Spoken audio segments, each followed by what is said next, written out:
At the same time, we got some interesting Trump VP news that is worth digging into. This came out very late last night, so let's go ahead and put this up there on the screen. Let's actually get into the official list. It's funny to me that Doug Burgum is now. So Burgum is now. I did not see that coming. He's right up at the top, guys. All right, so the Trump campaign has officially sent vice presidential vetting paperwork. For those who don't know, the paperwork thing, it's like you have to fill out all your stock investments. Have you ever hired an illegal immigrant? Anything they could ever be compromising on you, etc.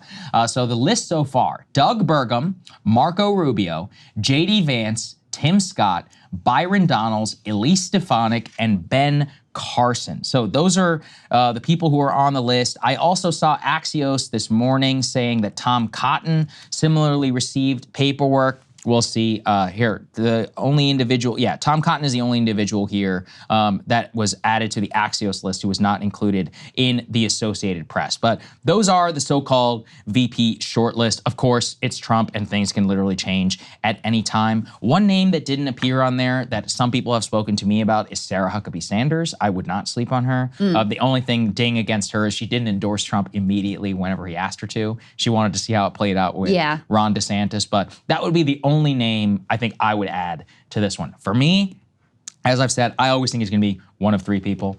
Maybe Burgum now, I guess, since he's filthy rich, but I either think it's going to be Tim Scott, it's going to be J.D. Vance, or Elise Stefanik, all depending on the whims of the candidate in the moment. If he wants the race card that he can play on TV, we're going with Tim Scott. If he wants the woman because he thinks abortion is going to be a major issue, he's going with Elise, who is much more socially moderate than most other people in the GOP. She's literally a New York Republican. And then if he's 100% solid and he wants somebody who is like his id, who can help manage the bureaucracy, that's when you pick J.D., but you only do that if you're feeling real confident they're 100% going to win. So that's where my mind is at with all three. I don't want to even try to get inside Donald Trump's head.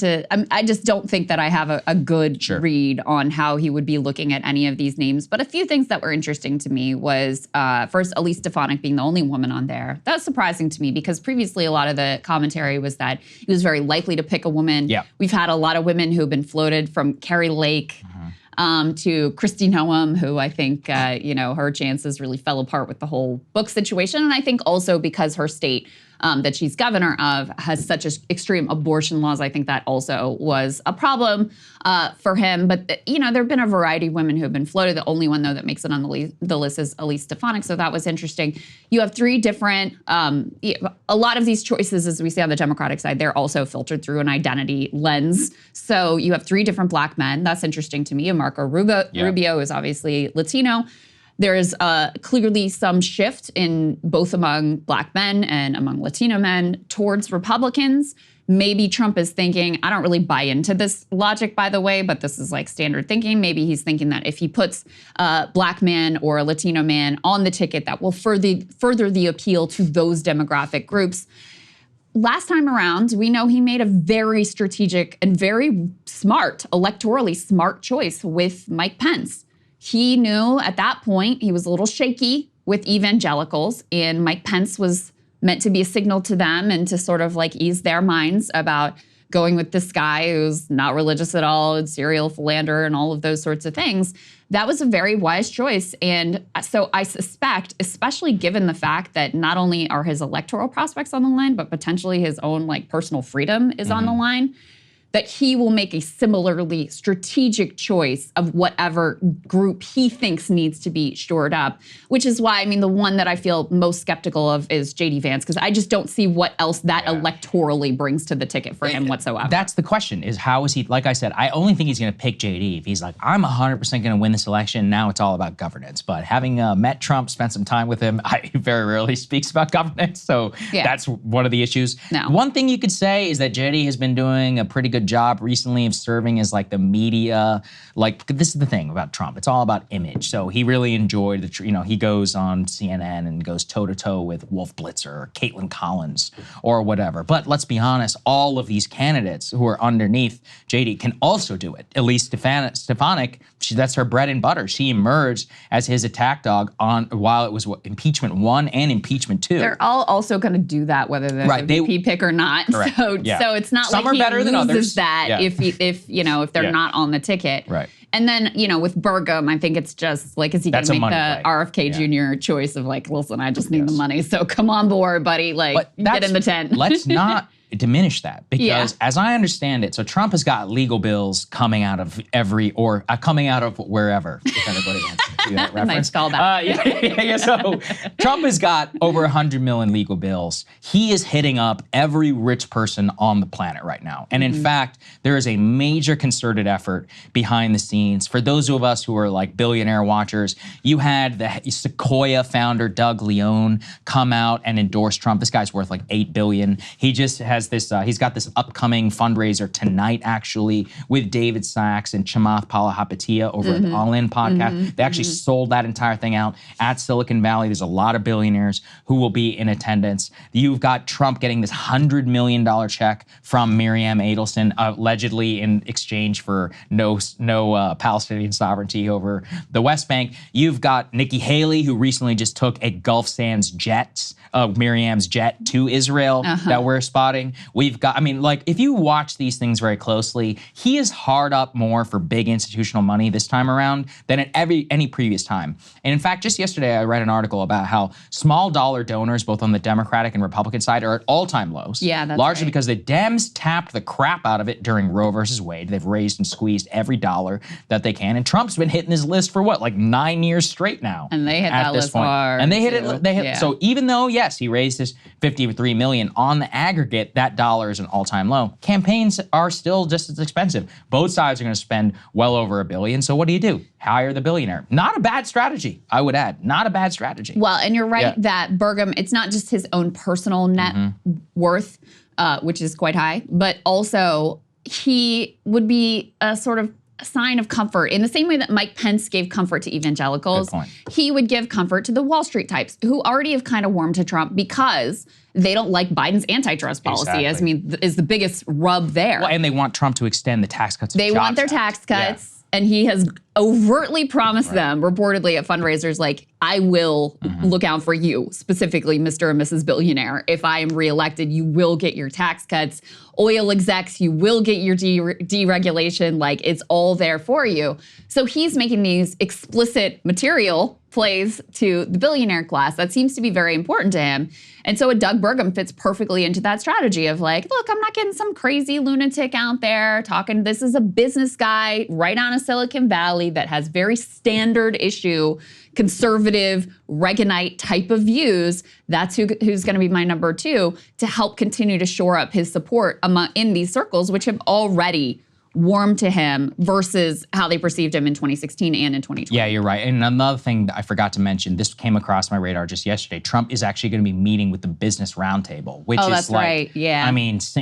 It's hard to explain these things to people who don't work in Washington, but like the Business Roundtable is like the Chamber of Commerce, like on steroids. It is the top 100 richest companies in the United States. Jeff Bezos, Microsoft, Exxon, everybody's there. Their chief lobbyist, one of the most powerful people up there with the chamber in Washington. And really what it's come down to, again, as I understood, is people aren't stupid. 2025, the tax cuts expire. Somebody is either going to extend them or not. If Biden is there, he'll probably extend 75% of them. They want 100%. And not only do they want 100%, they want you to continue to cut the corporate floor to extend the individual rates, and they don't want to have a child tax credit included, which allegedly is like the trade that the Democrats would offer should Biden win the election. So it's all business at this point. It's just like, listen, you guys, you were a great gift to business last time around. So this time around, we're much more overtly comfortable backing you. That's how you see guys like Ken Griffin, who said, I would never vote for Trump. And he spent $100 million or whatever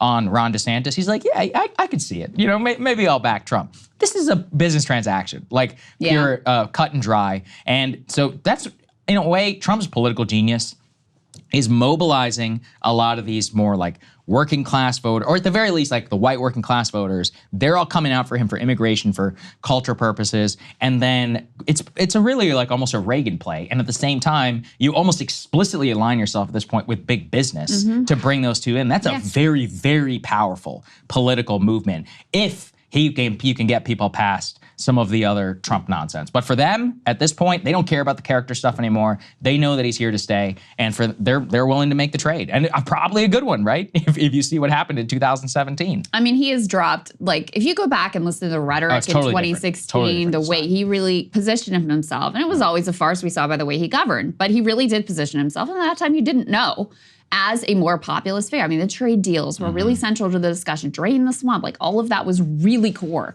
That is all gone. Healthcare. There's no semblance of it left whatsoever. Instead, you just get report after report of the, hey, I'm going to sell American foreign policy to Miriam Adelson for $100 million. Hey, you don't like the Palestinian protests? I'm going to crush them. I'm going to deport them. I'm going to set that movement back 30 years. Hey, you want your tax cuts? No problem. Vote for me. Give me $25 million and I'll make sure that you get your tax cuts. Hey, you want to be able to frack and drill and have absolutely no regulations? No problem. Vote for me. It's very direct. It's very overt.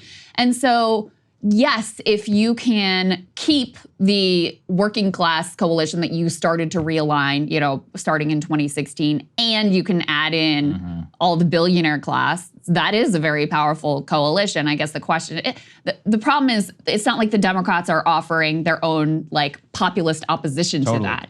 So there's no one playing in the lane really of working class material politics. And one of the things, Ryan and Emily covered this fantastically in Counterpoints yesterday. We've seen now a couple elections around the world, obviously it's not analogous, America's its own beast, that really showed the power of those material politics. Yes. The overwhelming victory in Mexico for Claudia Sheinbaum, the shocking setback for Modi in India, which was very much, driven by economics and lower castes really turning on him because he was only delivering the sort of cultural bullshit. And they're like, but I also need my wages and I need a job.